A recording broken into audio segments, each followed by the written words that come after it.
Here we go.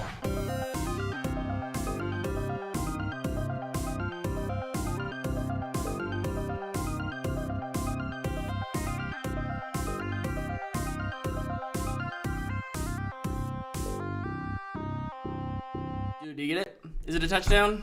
Bonk. Looks like it. Guys, this is the second week in a row. We Not get as- to live cast. Are we live right now? Yeah. Oh. We get to live cast the Chiefs game while we record our episode. Full screen that ish. Sorry. So Luke, you wanna do a proper intro for us? I sure do. What's up, fanboys and fangirls? Welcome back to another live reaction to Monday Night Football with the Chiefs and the Patriots. We probably won't be watching Atlanta and the Packers, but we are back to talk sports. My name's Luke, and this is Tyler. I Mr. am Tyler. I'm back this week, feeling much better. To my right, the beautiful Brett Eitzen, as always. Who? You. Oh, by the way, we are going to talk about movies and video games. Yeah. Kind yeah. of. I suppose. Oh, they knocked over You the guys camera. made me choose the wrong thumbnail. If Oh, man, you should have just put Travis Kelce. I should have just dancing. made a Chiefs thumbnail. My bad. Or you could have made a 28-3 thumbnail because the Falcons will probably blow another lead tonight. Well, maybe, if they can lead. Oh, is that Yeah, right? they're gonna have to actually. But score that bat points. flip, though. Oh well, yeah. So hey, Tyler, you were gone last week. Oh, boy. Yes, I was. Do you want to catch up on what you've done the last 2 weeks? That I remembered? Sure. Sure. Yeah. Or you can just do last week and be a week behind every week. That would be a really funny bit to do, but I'd probably forget after a while. So I'll start with The Devil All the Time. You guys got to review it. I pretty much echo everything you guys said. It's kind of funny. I texted Luke. I was like, I'm pretty sure my review would have been almost the same exact thing. I gave it a low fanboy worthy, as you mentioned, Brett. I appreciate that. No problem. I think I got your back. it's Lepke watched this movie before any of us did, and I kind of asked him, I was like, how'd you feel about it? And he said something to me that after watching it made a whole lot of sense, but he called it a tragedy in 3 parts. And I was like, that's actually like the perfect way to describe that movie. That's exactly what it is. I thought it was really good. I could have done. He is in now. Of course he is. I told you. Stidham's the man. I wrote a blog about that guy one time. Anyways, Sorry. now I'm really going to be paying attention because I love Jarrett Stidham. What was I talking about? Devil All the Time. Jeez, this is not going to go well. No, don't do that. I'll turn it on my iPad. It could have done with the whole Jason Clarke arc of the movie, which is really kind of frustrating. It took me a little bit out of it, and it made the movie feel like unnecessarily long. But other than that, I really enjoyed it. Probably won't watch it again for a long time. Unless it gets award consideration, then I'd probably watch it again. And this year, there's actually like a good chance that might happen. Yeah. And then there's a small studio called Supergiant Games. They released a game that had been in early access for a while called Hades. Yes. It's kind of taken over the world. People really love it. So, naturally, I had been playing Bastion a while back, which is also made by them, and I finally finished it. After Hades came out, I really want to play it, so I was like, man, I need to beat Bastion so I have a reason to get it. So I beat Bastion, and then Transistor went on sale a day later for $2. So I bought Transistor, and so now I'm playing Supergiant Games' third title, Transistor. And it's really fun. I know Brett has mentioned in the past that he has it. I don't know how much time you've really sunk into it. Not a lot, unfortunately. It's a really interesting way to tell a narrative in a video game. They don't really give you a whole lot. Your main character is voiceless. She was a lounge singer who loses her voice, and you have this sword called the Transistor that speaks to you through the game. So much like Bastion uses a narrator. Have you played Bastion yet? Yes. Okay, it's only narration. Right. I wonder how you would feel about that, but it kind of works for that game. I It's think really it would, interesting. And Transistor has the sword narrating things and kind of talking you through situations, which is really interesting. Bastion is definitely more open and shut, I think, so far. I'm really enjoying Transistor, and Bastion to me is definitely a fanboy worthy. I finished a book. I know you guys love book updates. Yeah. I finished another book called Autonomous. It was the first book, fun fact, that I put on my Goodreads profile as a book I wanted to read. And you've finally gotten around to it. I finally got around to Nice. it. My younger brother bought it for me. He saw it at a bookstore and was like, hey, isn't this one of the ones you wanted to read? And I was like, yeah. He's like, I'm gonna pick it up for you. And it's a book that's supposed to be like LGBTQ friendly, and it's about like a heist against big pharma. And I was like, okay, cool. Like, I work in pharmaceuticals, and it's relevant to now. So I read it, and I personally think it is the opposite of LGBTQ friendly. Okay. There's a character who falls in love with a robot, but because he gives the robot male pronouns, he refuses to let himself love the robot. So then the robot finds out that it has female human parts, like a brain. And so then he decides that it's okay to love the robot. And I'm like, that's kind of the opposite, I think, of what you're going for. It's just really weird. The book was kind of poorly written and is really misrepresented in its synopsis. It's not really what it sounds like it'll be. So I think that's the lowest review I've ever given a book. I think I gave it like 1 or 2 stars. Mm-hmm. Not good. But I have since started Abandoned by Blake Crouch, and that's really good so far. I like that guy. He is my favorite author. I needed something after reading that book. I was like, man, I got to get something that's going to make me actually happy. So then I played in Tombstone. Sorry, I have a lot. I'm trying to catch you guys up. You're all good. I played at Tombstone as a paintball scenario event this past weekend down in Oklahoma. It was a ton of fun. It's based on the movie. I played it last year too. I think I remember talking about it then. Just as fun this year. Can't wait to try that one out again. And then I played Star Wars Squadrons. I know Brett has also played it, and I think we kind of wanted to do a little bit of impressions. Now's probably a good time to talk about it. Oh, yes! Did you get picked off? Yeah. Oh, they're throwing a penalty. No! So I've played enough Squadrons to give impressions, but I don't feel comfortable giving it quite a review. Same. But overall, I guess my first thought was, man, this is really difficult. Mm-hmm. The learning curve is very steep.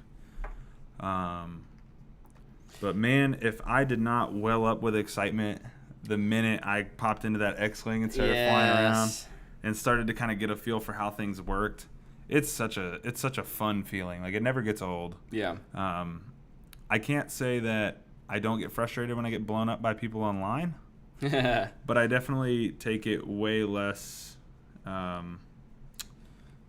It's way easier to have happen to me because I don't. I just enjoy flying around. I think it's one of those games that it has a pretty high skill ceiling.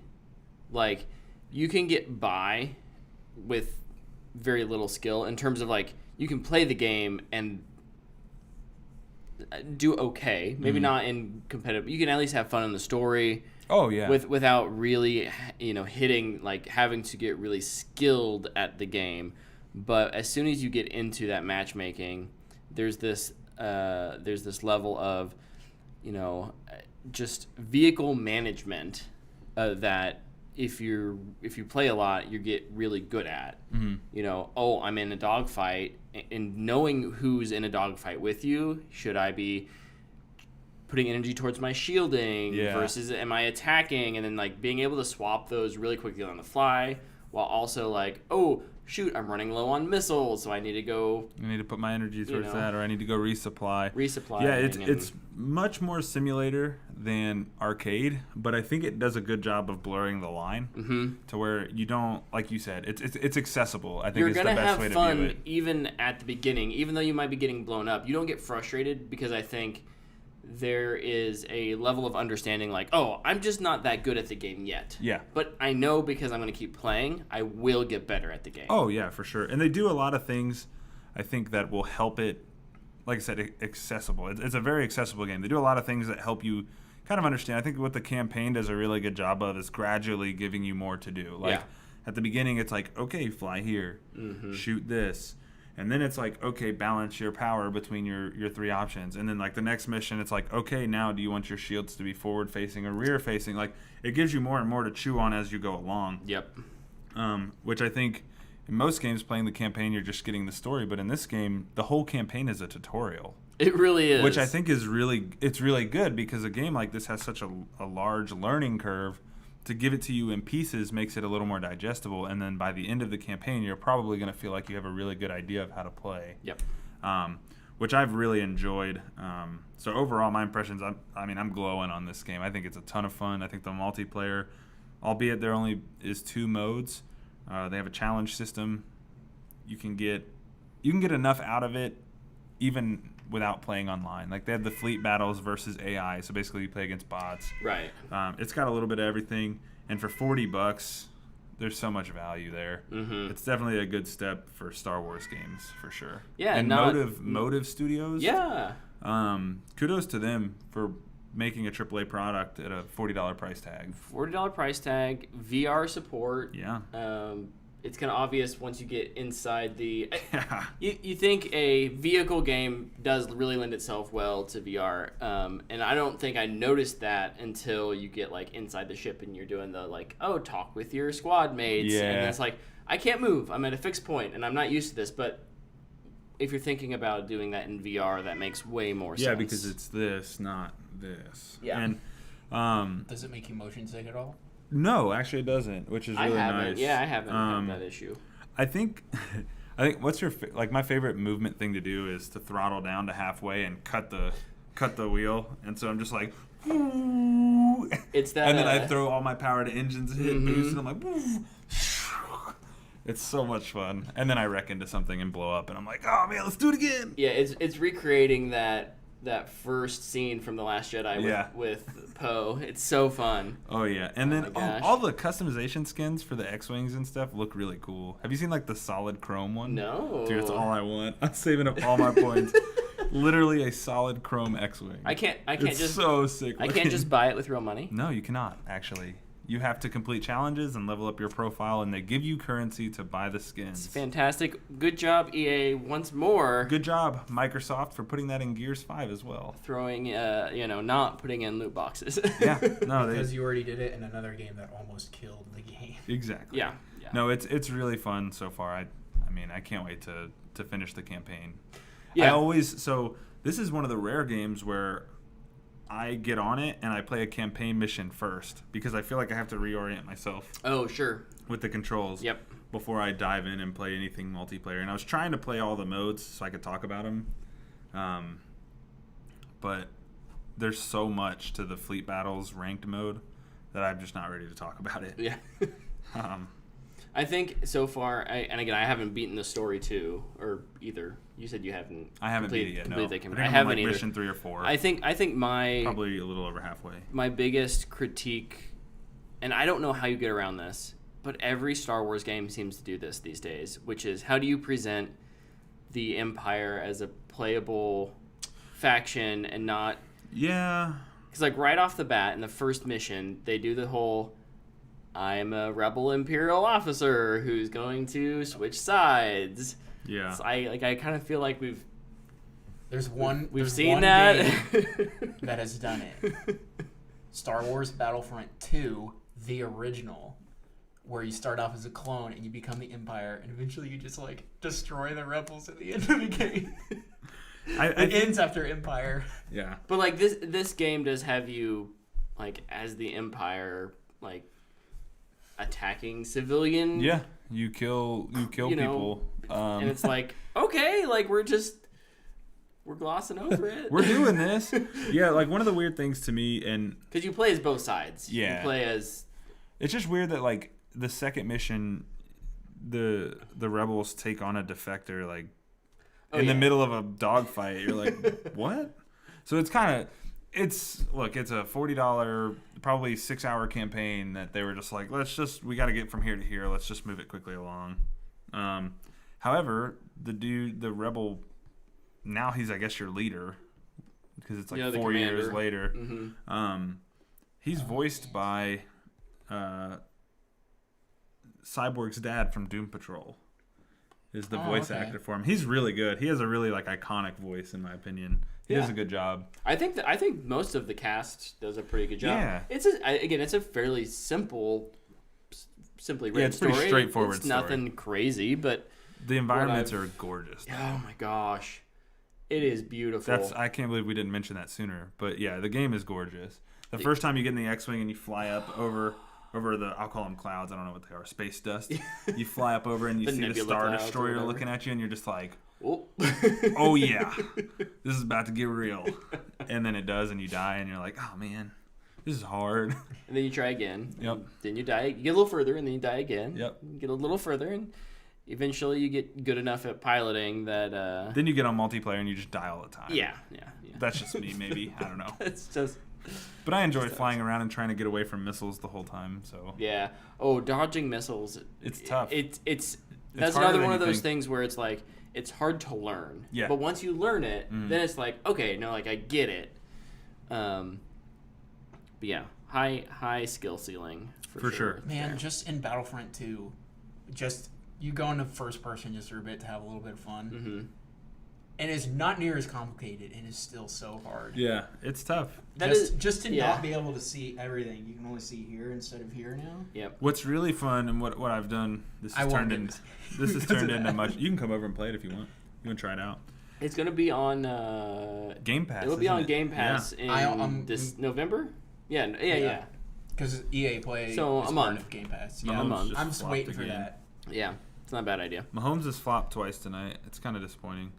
No, what was I going to say? Oh, what's really cool is like the different cockpits of all the different ships. Yeah. Yeah, and how each one still feels. That's definitely a flop. It's you can. It's not just like this is a different cockpit. It's like, this is a different ship. Yeah. Oh yeah, for sure. Like all the guns and stuff are Yeah. different. It's really cool. There's a lot of options in this one.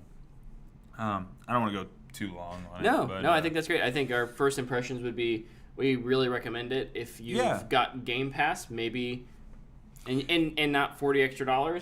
Yeah, maybe wait. If you don't have Game Pass though, I would recommend it. Yeah, I if think you enjoy space or flight games. sims. and just understand that it's a simulator before Yeah. it's an arcade shooter. So just keep that in mind. It's going to be frustrating. It's got a large skill learning curve. I might just watch the story on YouTube if it comes down to Oh, the it. story's pretty forgettable. It's just playing it, I think. But Yeah. it's got to be canon now. I got to know what's going on in Star Wars. Oh, universe. jeez. But maybe. It's got characters from Rebels in it. Does it? Yeah, Hera Syndulla is in there. Oh. She's the green Twi'lek. Oh, okay.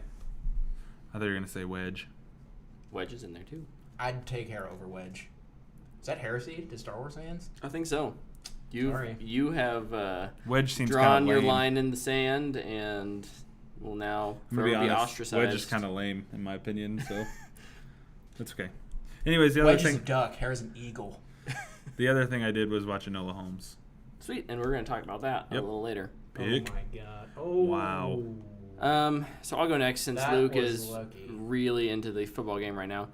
Now I can watch Stidham. I didn't do. I played some Star Wars Squadrons. I've been binge watching Veep on HBO. I was telling Luke before the show, and even before Tyler, before you showed up, that I really like it.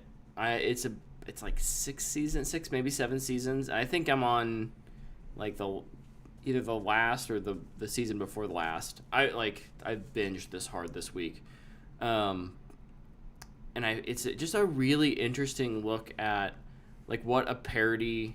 It's like a government parody, right? Except I feel like it's a little less like a parody and more like real life now, which is maybe.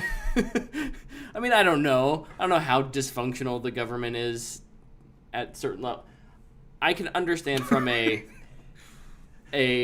see that things don't happen, right? I love how hard you're trying to not let this get political. I'm really really trying. Anyways, I think it's quite fun, and Julia Louis-Dreyfus is amazing. Sweet. That's my impression of that. I also watched the season 46 premiere of SNL, hosted by Chris Rock, with Jim Carrey as Joe Biden? Vice President Joe Biden. That was a very different impression. I was not expecting it. Whether you like the guy or you don't like the guy, I think it was interesting. I don't know. Jim Carrey kind of like coming back in the spotlight a little here the last year. So Sonic, man, launched him back into contention. but the rest of the show was pretty good too. I don't know.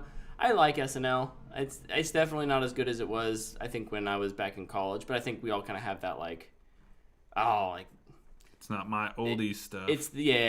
There's a certain age when it just really clicks, and, that's back when Andy Samberg and Will Forte and all those guys were on it. And Tina Fey. They've kind of obviously moved beyond those onto new cast, which is necessary, and I'm not as involved with it. But overall, still was I thought a good season opener. And then the last thing that I did, which Luke and I can talk about a little bit, was we finished Raised by Wolves. Yes. The HBO. I've been watching a lot of HBO. Yeah, recently. you have. It's a great streamer. They put out so much original content. There's like 4 new shows every week on It seems like they filmed a ton. You really honestly you forget how big Warner is. They own so much stuff, and I think now it's just a good time to put stuff out. If I had to choose, it's the one service I would keep. If I had to narrow it down to one, it beats out Netflix in terms of things I want to watch. It beats out Disney. It beats out, I guess, Hulu's still kind of Disney, but that side of things. I think I've been wondering. Netflix would be mine. Yeah. I watch so many Netflix shows. Oh, Butker, you dingus. Cat. But Oh, you're under me. I don't even remember. Raised by Wolves. Yeah. So Raised by Wolves, we 10 episodes for season 1. You kind of just binged through it, right? I watched it week to week. You did watch it week to week. Mm-hmm. Which was 2 episodes. It has been a little interesting. Doing the 2 episodes a week release schedule, I think, was really nice, actually. Yeah. Because it either gave me 2 hours of something, like, oh, I can't wait to get to the next episode, and I could, or it's like, oh, I have something tomorrow I can come back and watch again. Mm-hmm. Yeah. But Luke, what are your thoughts? I really, really liked this show a lot. It is kind of a different sci-fi than I feel like we've been getting recently, which has been more what makes you human. Mm-hmm. And then this kind of does this, but it leans more into the religious side. I think a lot of sci-fi avoids religion. Yeah. And I really like how this is, and it's not Christianity. No, it's a cult. it's based on a actual cult that existed back in the. Not a lot is known about it, so like they took some pretty heavy liberties. But yeah, a real cult. Some cult that seems like it took over the world. Mm-hmm. And I really hope we get more flashbacks because I find the necromancers and that whole war on Earth really fascinating. Yeah. But just to watch the people who worship Sol is who they worship. The sun, yeah, it's like a sun god. Like go on this religious journey on this new planet, and you have these atheists raised by robots, and they're like super against it. And to see the robots, they're androids, right? Even start to develop a religion of their own. It's so interesting because you have these two sides, and they. I guess the question is what makes you human? It's what is religion like really? I think it's a simple like what do you believe in? Yeah. And the androids start off with this, we believe in ourselves, and they move more towards we're not so certain of that. There are clearly other things at play, and then there's this like the cult that's way over here, and depending on who you are in the cult, there's different levels of movement. By the end there are still some that are very devout, and then there's some that are like, nope, getting away from that, and then you have some that are undercover, and which is super interesting. Yes. I don't want to ruin all of that and how that kind of leads through because there really are between Sue, Marcus, and Paul is just like it's like frustrating in a good way almost because I feel so bad for Sue. It's drama because of gold. What she wants to tell Paul. It's brilliant. I love it. Yeah. Yeah.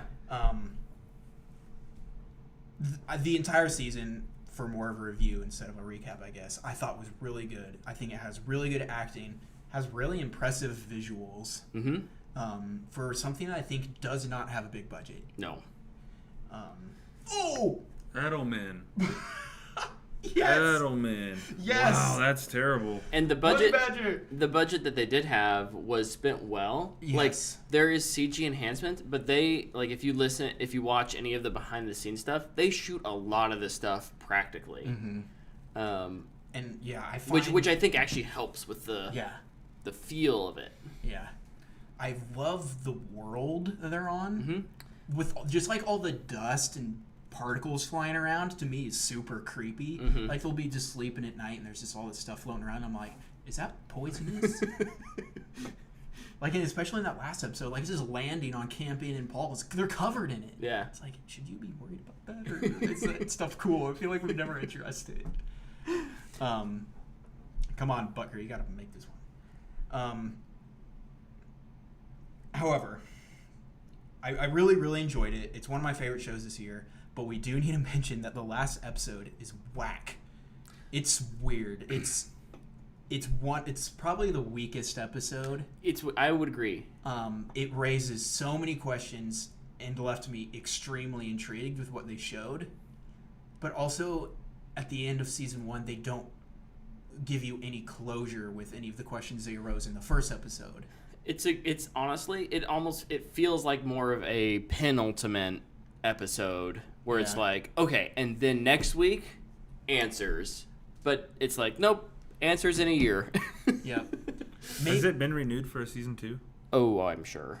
Maybe it'll be a great situation. I think they do with animated shows. Where like, actually, we've made this entire thing. Oh gosh. And it's coming in like 6 weeks or something. That would be awesome. It's not, but that would make me happy. More shows should do that. But yeah, I really, really enjoyed it. I'd give it a fanboy worthy first season.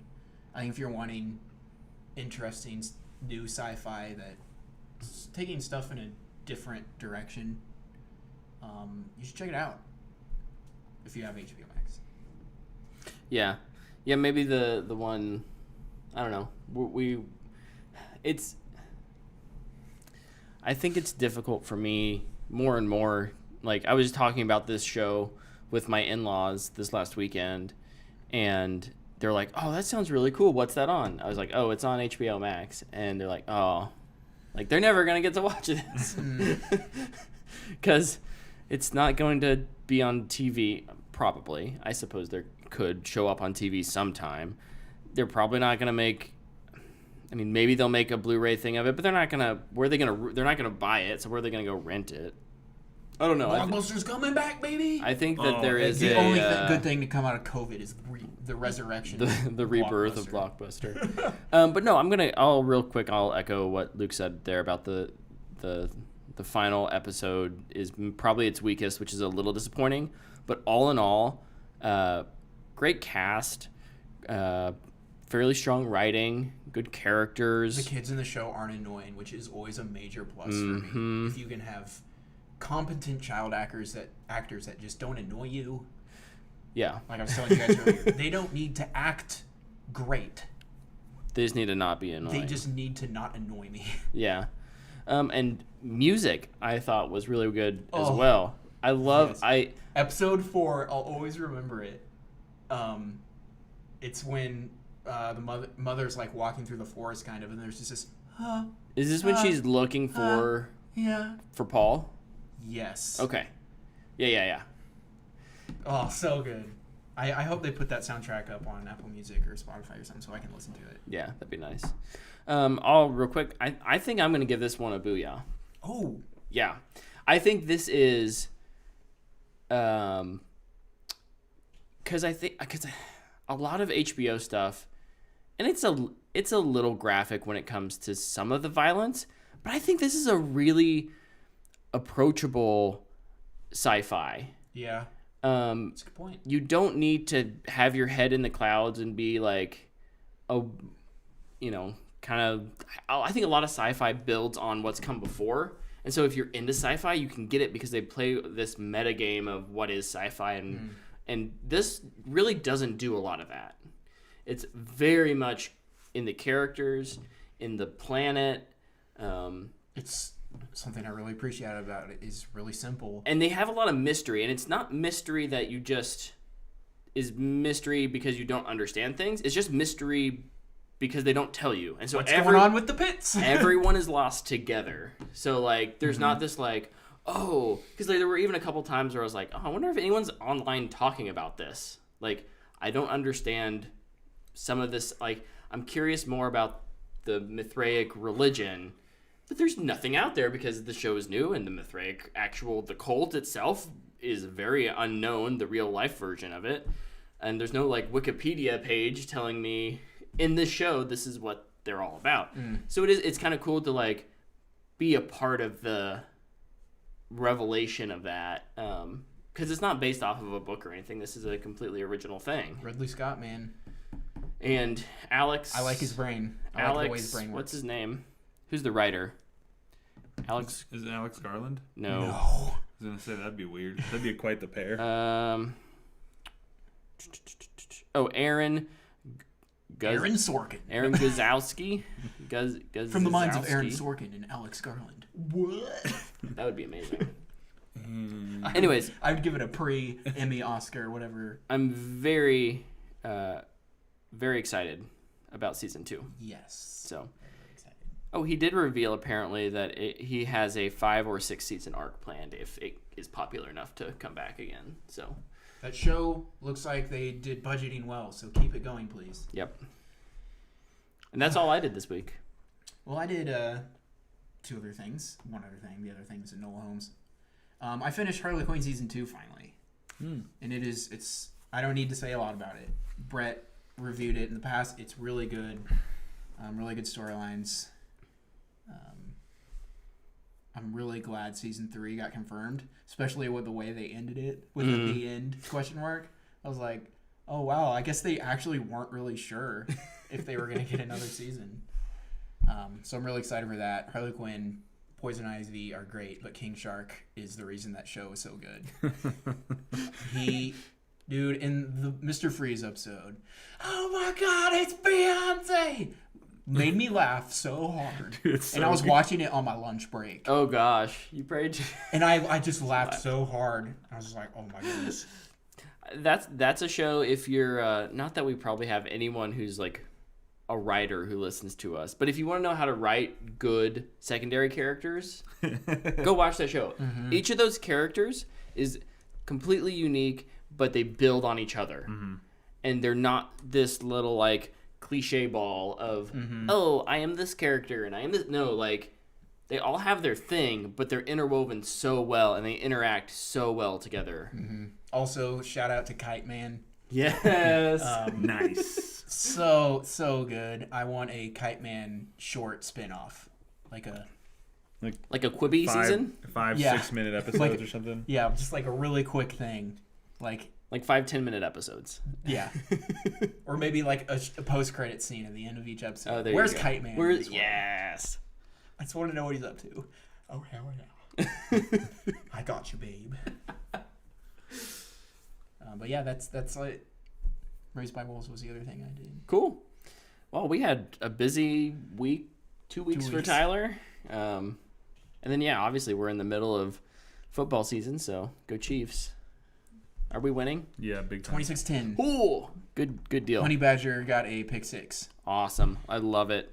They should credit that interception to Edelman. So we can move on to some news. No, I he don't know definitely if got that. there's Shut up. Sorry. a ton this week, but let's start with trailers. Did you guys see that Free Guy trailer? I didn't watch it. I did. It looks pretty funny. I honestly still don't care about that. It's movie. Ryan Reynolds. Yeah. I know it's- exactly what I'm going to get. Yeah. Also, maybe coming to theaters December 11th? No, it's not. No. No theaters will be open. I think I'll enjoy it more if I can watch it on a streamer. That And being not said, and Well, not it pay would be $30 Disney Plus. for it. if it's on, if I have to watch that on Premiere Disney Plus, I'm not watching it. No. If it just goes to Disney Plus, then Would it go to Hulu? I bet it Maybe. go to Hulu. What's it rated? I actually don't know. There's lots of violence in it, though. It's based on a video game. Inherently violent. Grand Theft Auto. Grand Theft Auto, the almost movie. Kind of. But we kind of touched on it might not be in theaters.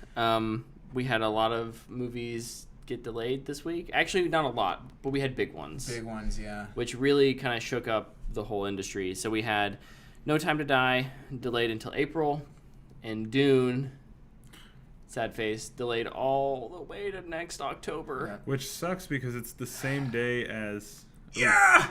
Bad throw. Which is the same day as the Batman. The Batman. Which so is the now Batman's getting delayed. Gonna get delayed. Which I kind of expected anyways, just because of COVID shutdown and production and... I was more... I mean... I wouldn't be surprised if Batman got delayed. I wasn't expecting Dune to go all the way to October, pretty much making Batman have to move back. Yeah. Right. Which is a bummer. Also, I know you don't care about this, but in case you're wondering, Fast and Furious 9 had the spot that No Time to Die had, and it's moving to May now because they're like, nah, we're not going to deal with that. So, dang it. Now you gotta I'm wait fine longer with to that. see him Okay. go to space. I'd rather watch No Time to Die on my birthday than Fast and Furious, though. Heck yeah. But in the wake of more Now Fast and movies Furious is on my moving, birthday. Closer to my birthday.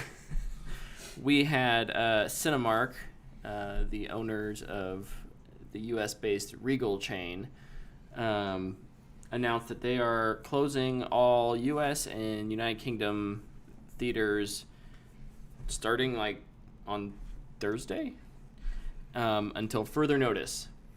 No end date given, which is probably smart at this point, but that is rough. Sorry, Tenet, you didn't save cinema. I You killed it. I was gonna say I think it makes sense based on how things are going, unfortunately, and I hope there really does need. I think that here I go. I don't think this. Get him, Brett. Get him. I don't think this is political, but some people may take it as political. I think there needs to be stimulus to help businesses. I'm not even talking about personal, like not writing me a $600 check. I think there needs to be a stimulus to these affected businesses. Yeah, they should give Regal $600. Well, just their employees maybe. I don't know. Like, Here's $600. Now go pop some popcorn. we were talking about what is the movie theater landscape going to look like in 2021. We're not going to have all of these theaters that are closing magically reopen. Nope. Yeah. Like we have three Regals in Wichita and one AMC, and I could see out of all four of those only two reopening, and they both might be Regal. Yep. I don't Regal know if East, the Regal AMC West. one will survive. Is AMC going to survive this at all anyways? I don't They were know. already talking about how they were going bankrupt Yeah. before they reopened. They need Did to hire reopen? Michael B. Jordan. Yeah, they do.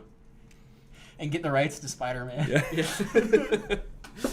No, it'll be I'm kind of nervous about it, mostly because a lot of the earlier this year we had the Paramount rulings kind of get lifted and backtracked or whatever, and so now that Disney can own and operate its own theaters, is that the future we're going?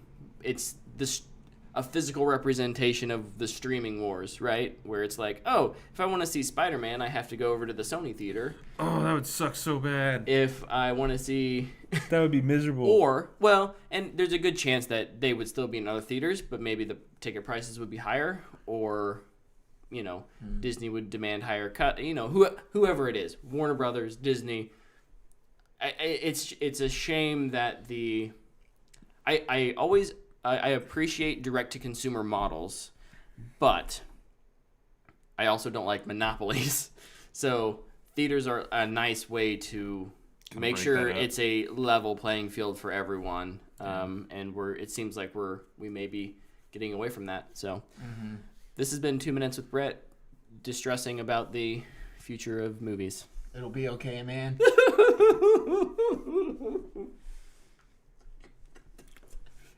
Okay. Don't Well, freak speaking out. of future movies and Spider-Man, since you mentioned it several times, Jamie Foxx is going to return as Electro. I am And- very confused by this news. Spider-Man 3, but he will not be blue this time. Well, thank goodness.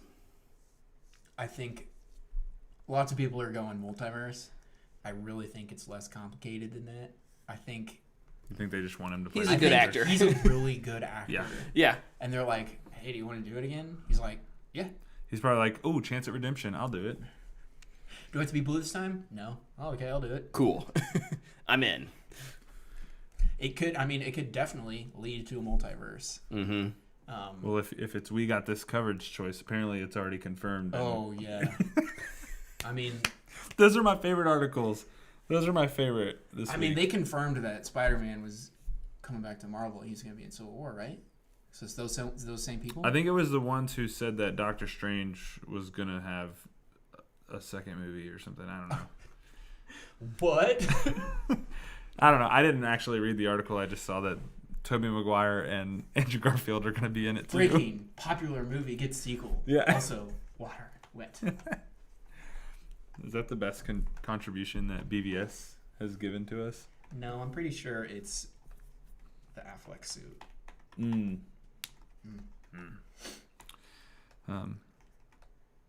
Yeah, that's an interesting news Yeah, story yeah. that I was not expecting to see this week. It should be very fun to follow over these next coming weeks, months, years. Who knows how long. It's starting to this feel is like gonna maybe a Sinister Six is forming, take. Yeah. which will be cool. I actually got 2 more trailers. Oh, nice. Oh, yeah. Backtrack a little bit. Go for it. The first one, did you see that super awesome trailer for Monster Hunter? Dude, I didn't watch it. Oh my I did gosh. not watch it, but I sent you guys that meme of T.I. looking through the scope with the closed eye. I can't wait. And I was like, oh man, this is gonna be great. I cannot wait to watch It's it. gonna hopefully it's either good or it's so bad it's good. Yeah. Yeah. Oh yeah. Um, Where does those original Resident Evil movies land on that? It's so bad it's good list. They're just bad. those movies are fun. Actually, I haven't seen all those. I'd probably put them with like Underworld. I would say Those movies are awesome, but they're so bad. No, I think Underworld's better than Resident Evil. Resident Evil. Yeah, it doesn't. And What the about first- Resident Evil 3D? The first Resident Evil. The first Resident Evil's like here, and then the next 6 or whatever are down here. See, that's the problem. You kept watching them. I didn't. Good point. Good I watched the point. first one. Was like, yeah, no, I'm good. I'm pretty sure I watched them if they just happened to be on TV. So I've seen like 1, 4, and 5. Nice. And I think so. Good But group. so if Resident Evil's here, I think Underworld like is here, and the rest of them are like to here. Like they're not bad, but they're not good. Where does the Doom movie fit in that? I can't reach that high. The Doom movie? Oh, Doom! I thought you said Dune. I was like, you're asking about a movie that's not even out yet. And it's already better. Oh no, Doom's like way down here. Yeah, okay. I haven't Opposite seen way. that. Me either. I can't believe you actually watched it. It's bad. The other trailer is I'm super excited for, and I will tell you guys, do not watch it until you have watched the first 2 seasons because it has extreme spoilers in it. And that is Cobra Kai season 3 trailer. Oh. The show is going to air on Netflix January 8th, 2021. Probably didn't need to clarify that.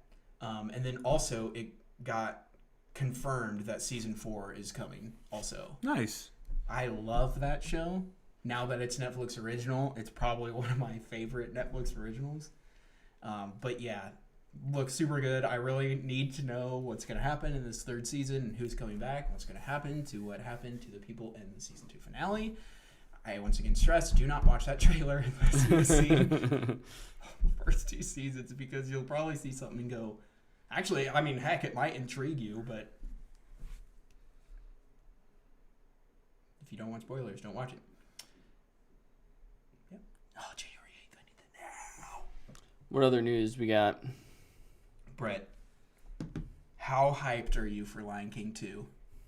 I'm just gonna go lay down and die real quick.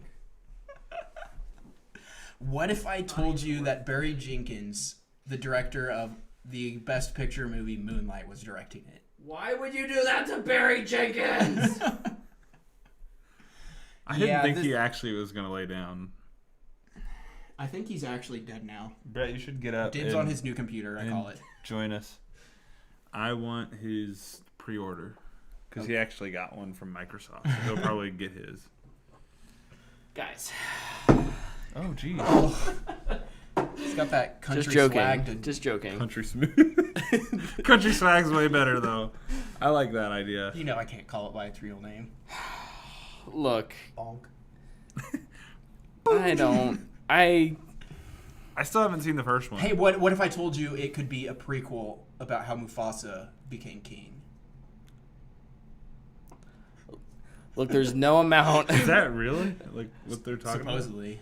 It's going to have flashbacks to how Mufasa became Wait, he's going to king. have flashbacks or it's going to be a prequel? Those are two different things. I don't know. I haven't seen it yet. I'll tell you in 3 years when this thing actually comes out. Look, until we get a live-action Treasure Planet, I'm boycotting Disney live-action remakes. So, hold me to my word. You mean Mulan didn't encourage you moving forward? No. Okay, I would agree with you, but I want to be able to review them, and if I don't like them, bash them. Touche. I still need to watch the original. I'll just say I'm not happy about it. The first live-action Lion King. I don't really want to watch it, but I still need to watch it. Me and Brett both hated it, and I think I was a little bit nicer to it. Yes. And I really don't like that movie. It is. I think if Brett found it in an alley, he would like strangle it and hide it in a dumpster. It's. Is that too much? Maybe just a little bit. Sorry. Is it on Disney Plus? Look, there's so many other things Yes. Jon Favreau could have been doing with his time. And He gave us The Mandalorian, though, so you have to forgive him for wanting to do The Lion King. Don't have to forgive him for that. Dude, Disney probably gave him like $1 billion. Give it to someone else who needs it.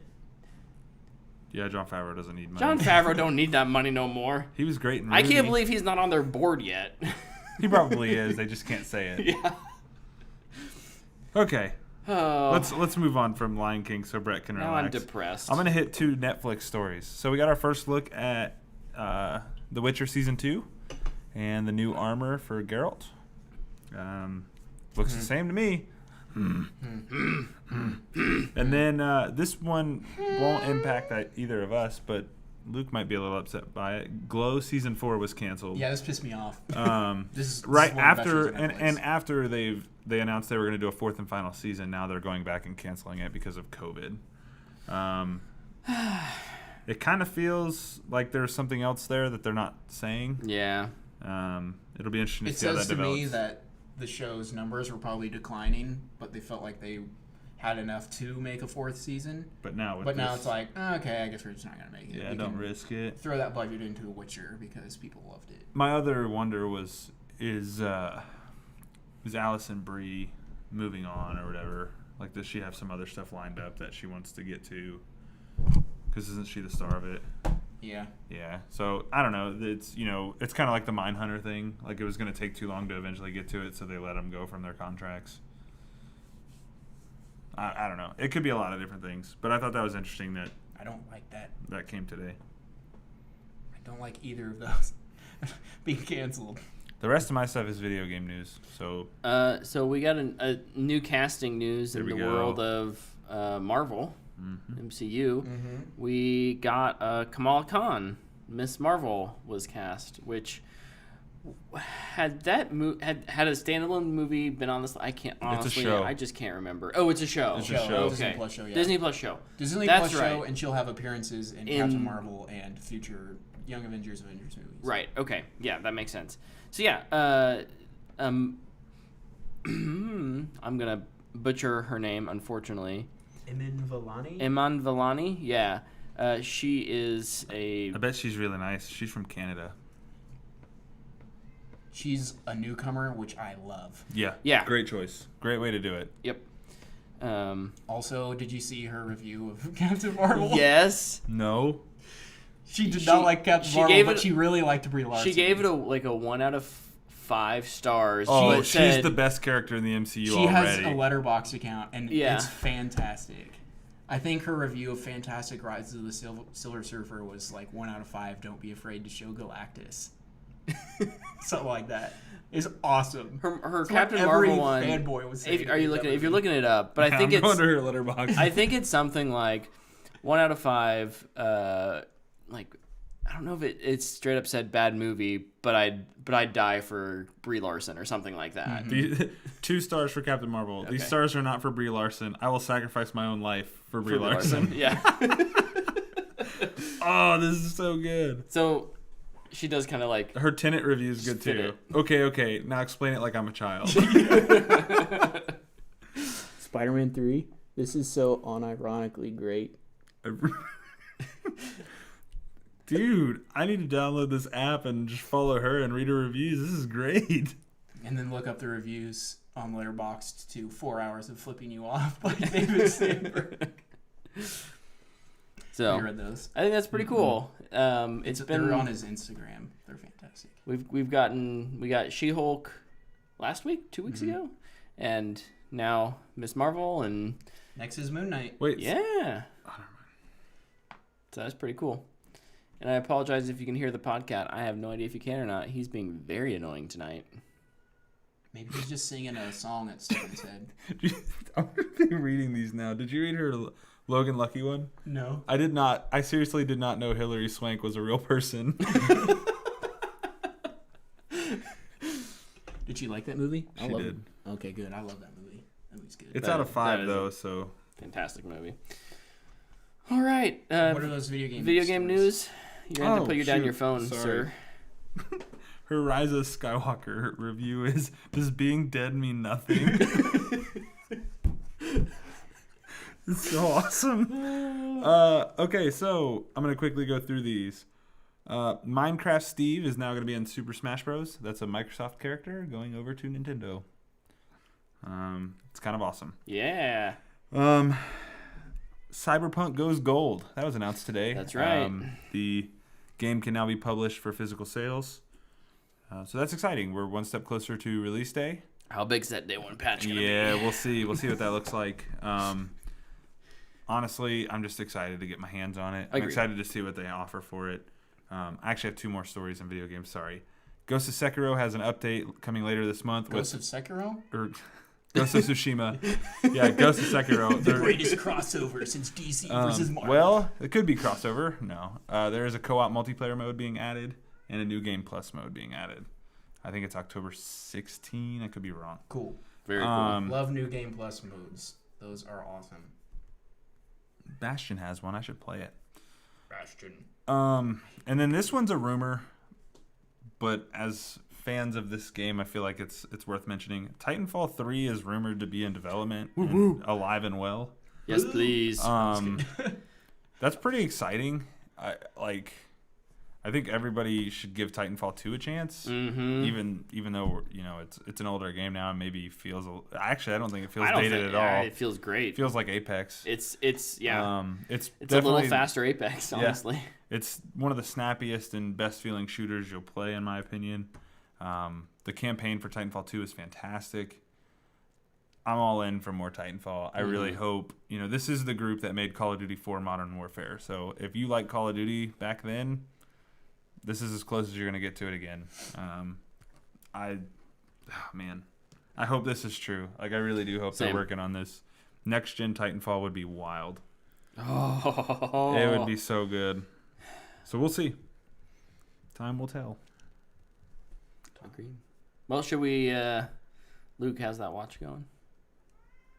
Hair past freckle? It's dead. Okay. Freckle past the hair, dude. I don't know these things. Clearly.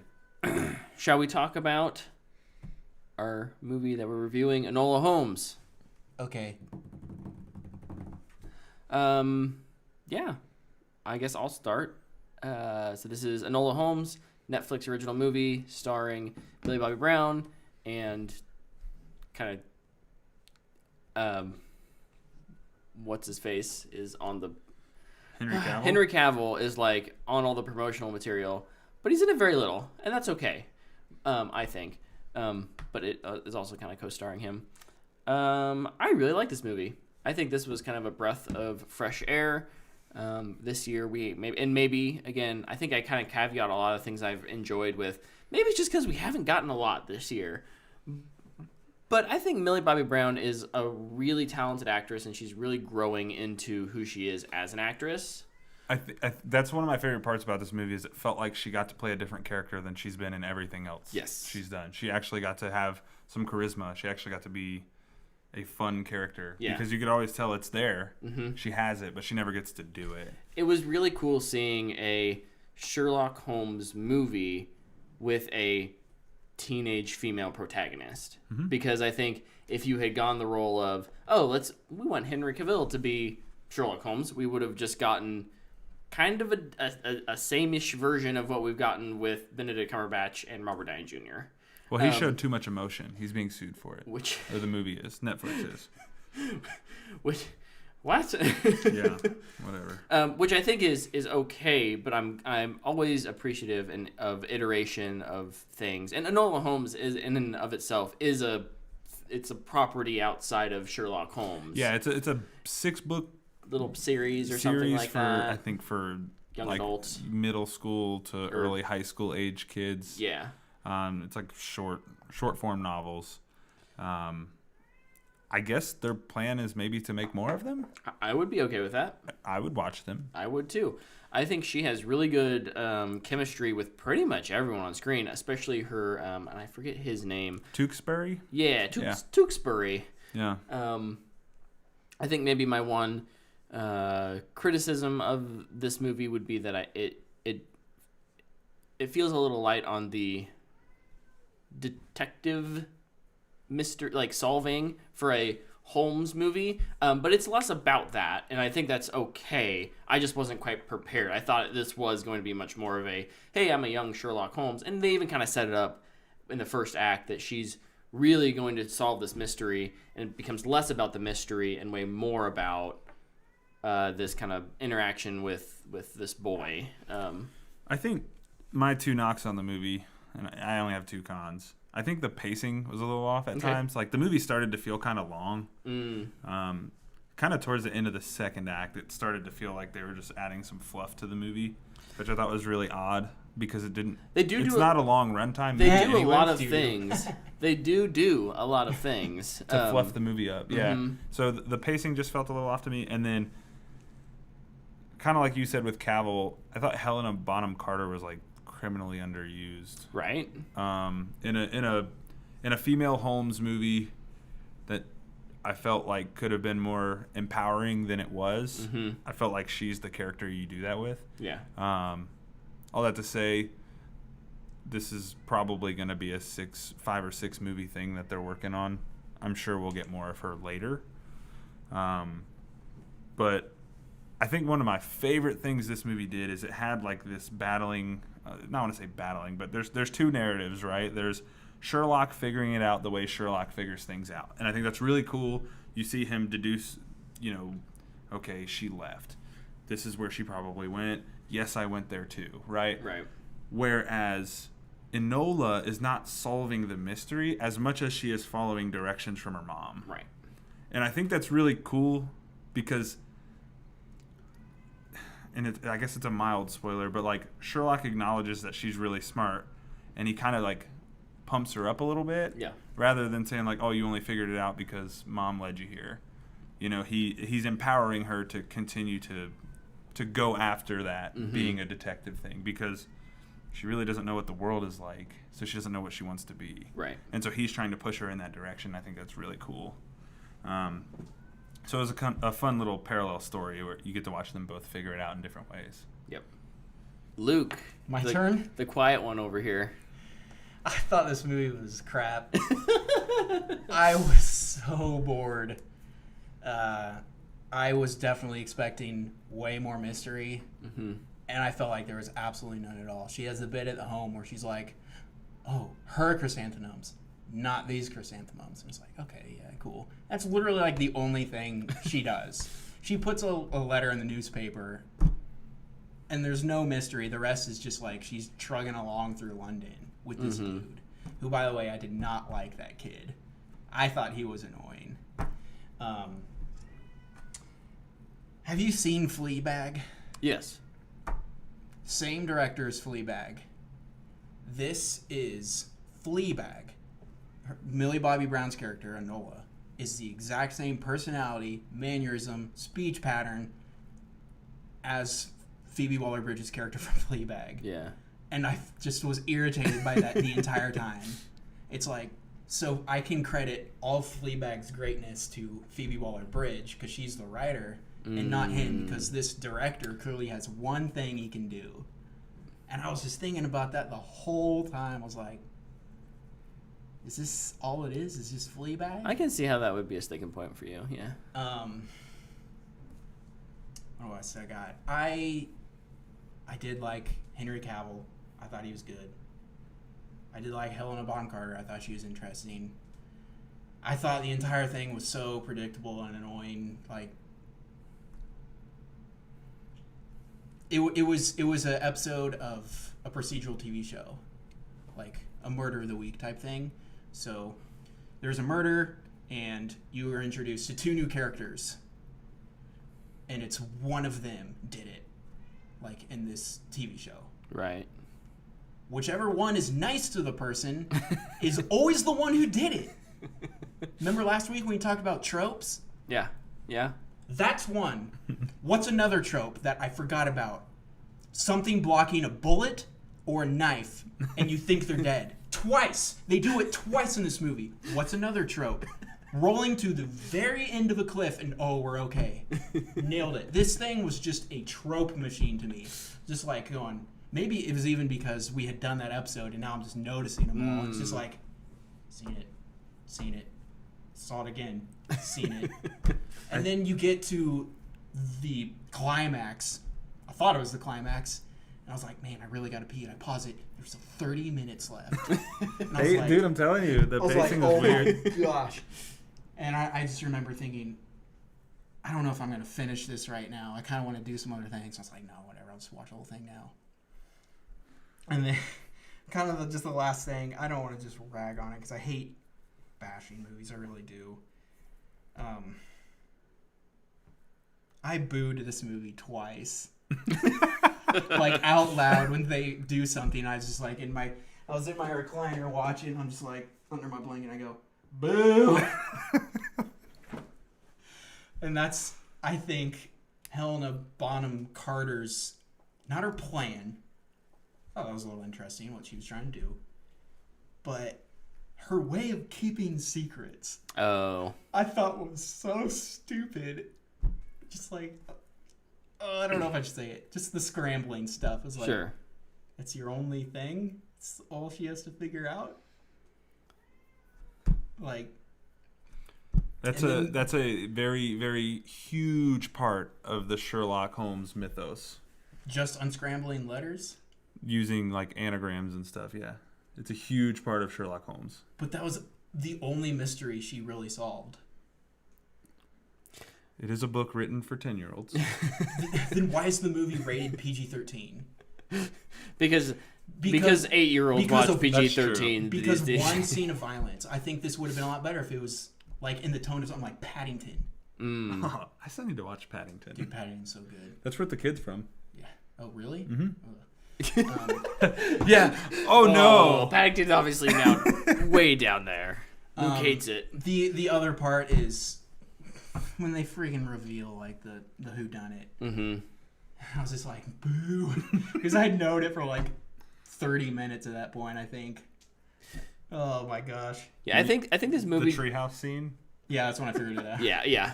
You're like, oh, okay. Yeah. The movie tries really hard to do a bunch of things, and I think that's where, Tyler, you mentioned pacing, and what I'm getting at here is Luke's kind of going on this rant about all these other things, and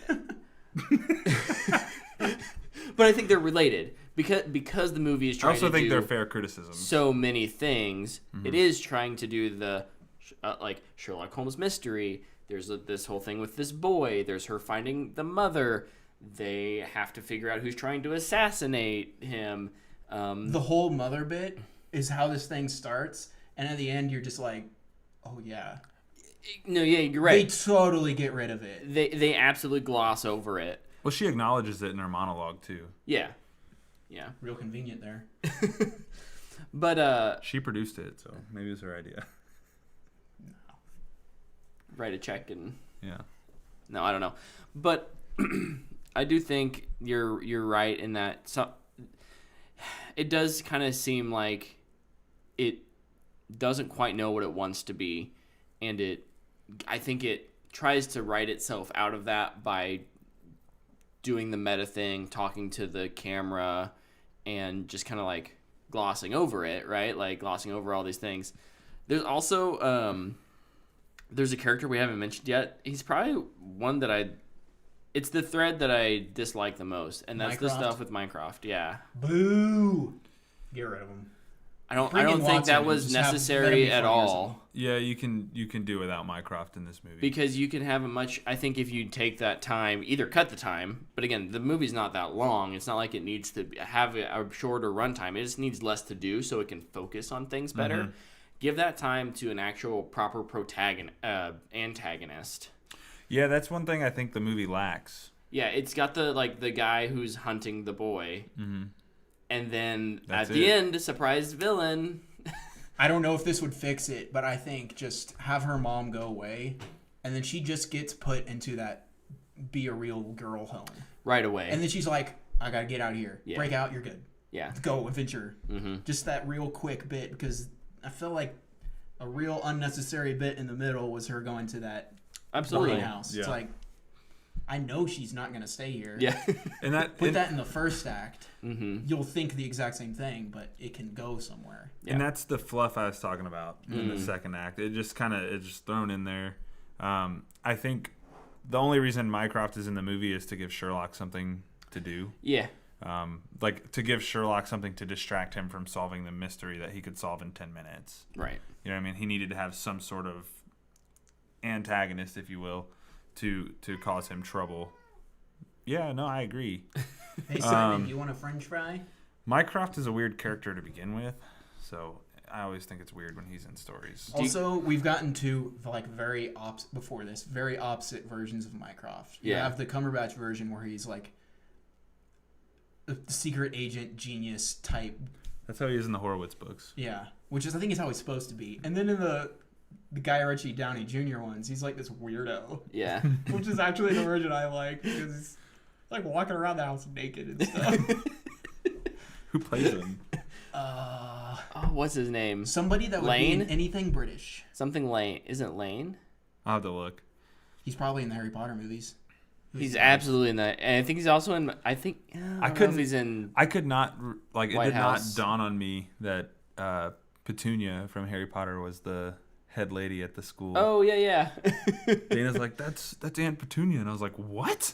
It's like, no. She's like, yeah. I'm like, you're a liar. I looked it up. I'm like, oh my gosh, it is. She's gotten old. So yeah, I will, unless, any other final thoughts? I think it's really cool that Millie Bobby Brown is a producer on this at 16 years old. I also should add, I think Millie Bobby Brown is good in this. Mm-hmm. She is a good actress. Yeah. And it was nice to see her do something with a little bit more pop and fun than just, I'm a monster and I can have powers.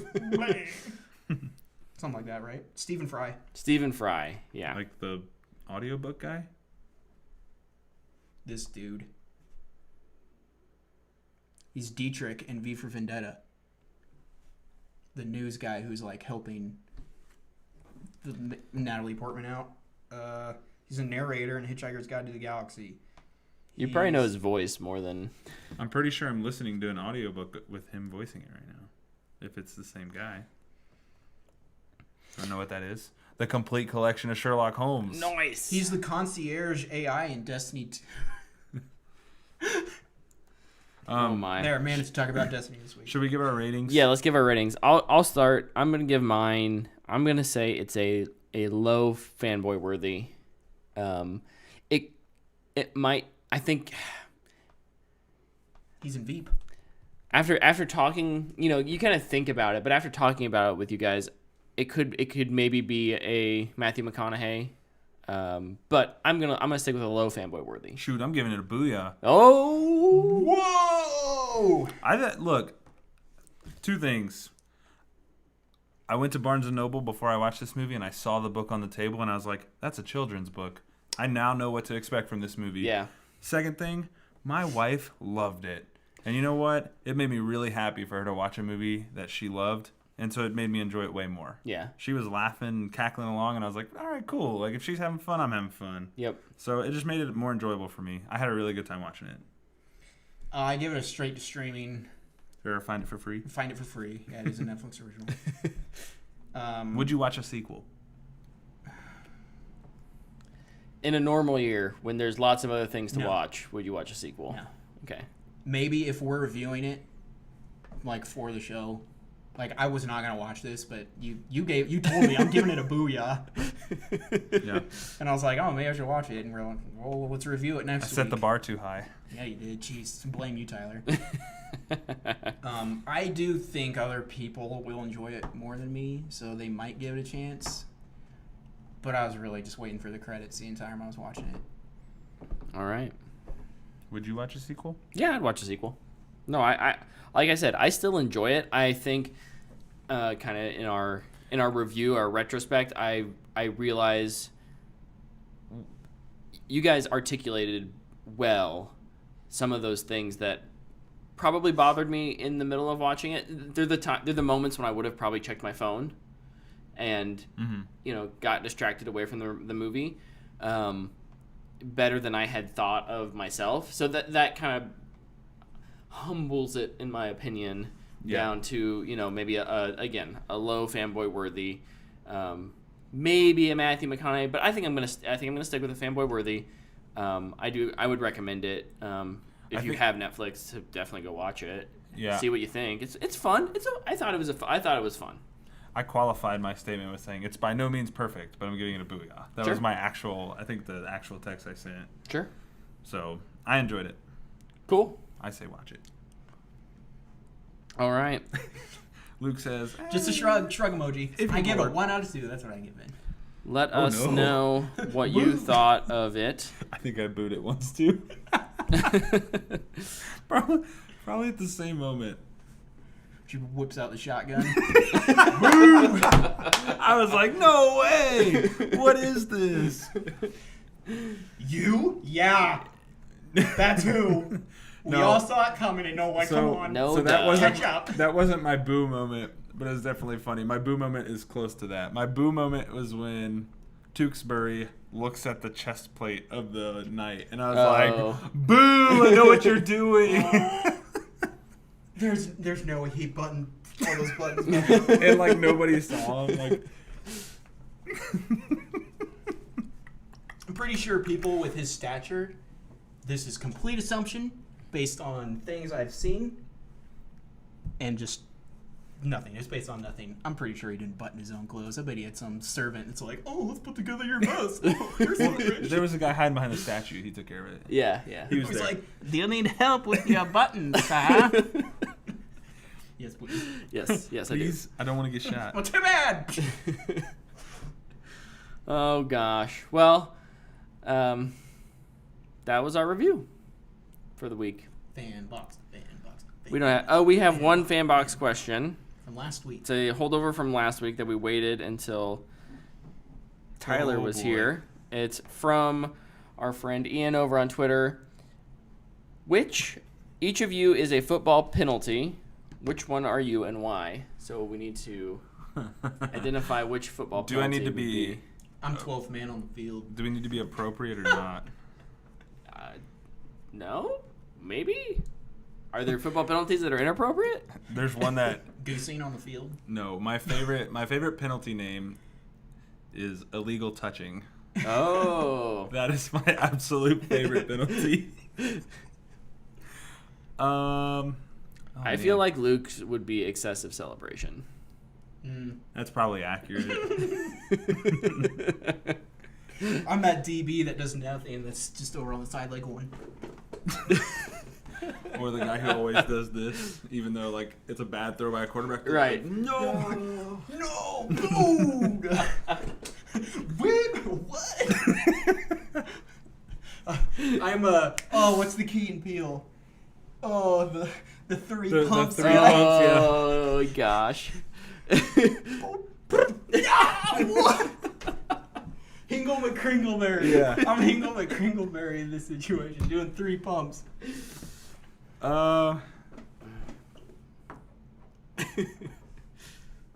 You done now? Yes. Hingle?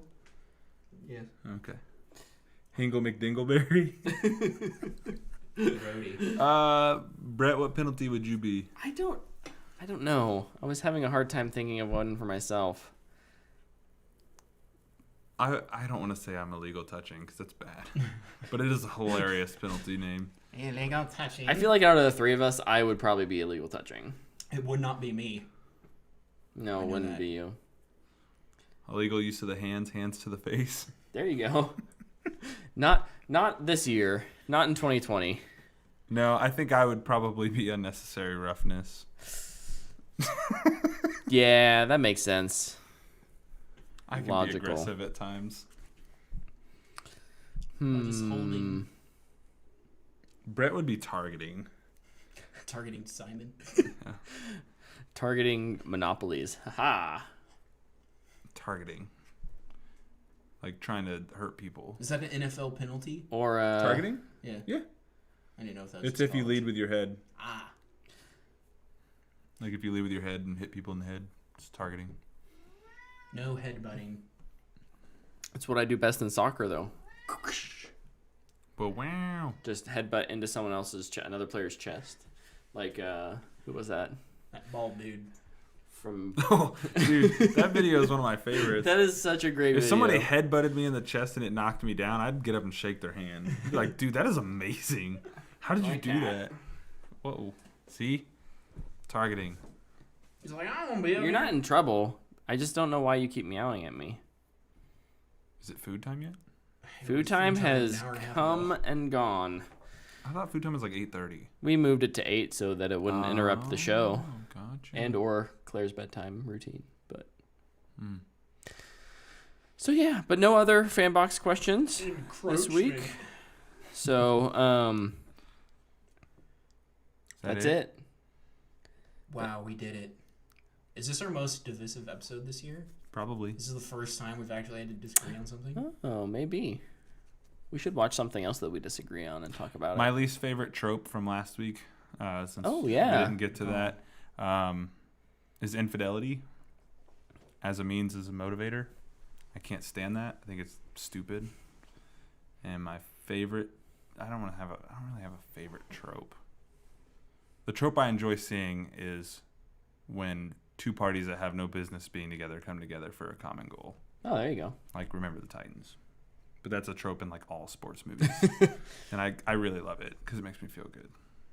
Cool. Love it. Love it. Dope. All right, let's get out of here. Thank you, everyone, for watching and listening this week. You can find the show in video form over at We YouTube. do video? YouTube.com. Yeah, check out my Washington football team shirt. It's pretty dope. It just says Washington on it. They don't- I really like that font, by Headbutt the it. way. Me Headbutt. too. It's freaking awesome. Really right? well designed. Don't headbutt me in the chest. Ow. You can listen to the show on all of your favorite podcast You have a tan places. I do. I have a watch tan line. Loser. And you can find all those links over at whatthefanboy.com. We are probably only a couple weeks away from moving into Studio 2.0. So keep